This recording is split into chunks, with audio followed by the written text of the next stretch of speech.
Germantown Multi-Speciality Hospital, Dr. Mir Jawad Zar Khan, National Award winner, Senior Orthopedic Surgeon and Director of Germantown Multi-Speciality Hospital। इनके साथ most senior and world experience doctor की team आपकी खिदमत में रहेगी।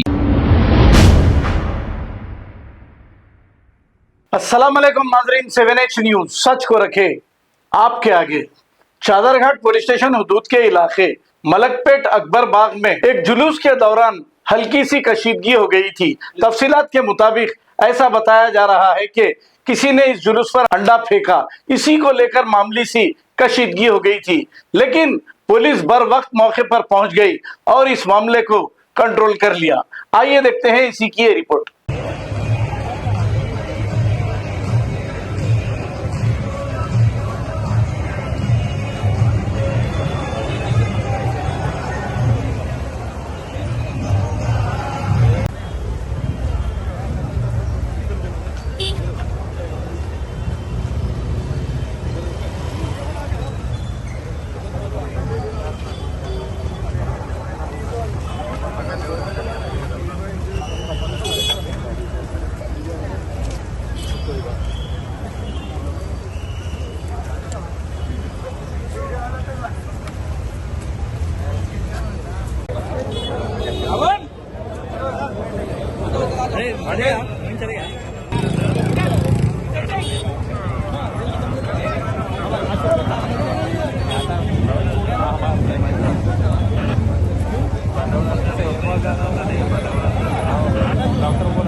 Germantown Multi-Speciality Hospital, Dr. Mir Jawad Zar Khan, National Award winner, Senior Orthopedic Surgeon and Director of Germantown Multi-Speciality Hospital। इनके साथ most senior and world experience doctor की team आपकी खिदमत में रहेगी। Doctor Wasif Azam, doctor Bharvi Chandori, senior cardiologist और दीगर specialist doctor की टीम खिदमत अंजाम दे रही है। Robotic surgery, advance cath lab, MRI, operation theatre, ICU, 2D ultrasound and pathological laboratory की 24 घंटे इमरजेंसी सर्विस के साथ अपने तमाम अमराज का मुकम्मल इलाज करवाइए। Germanten multi speciality hospital, opposite to pillar number 150, Attapur, Hyderabad. Please हमारे चैनल को लाइक करिए, शेयर करिए, सब्सक्राइब करना ना भूले। 7H न्यूज आपकी आवाज।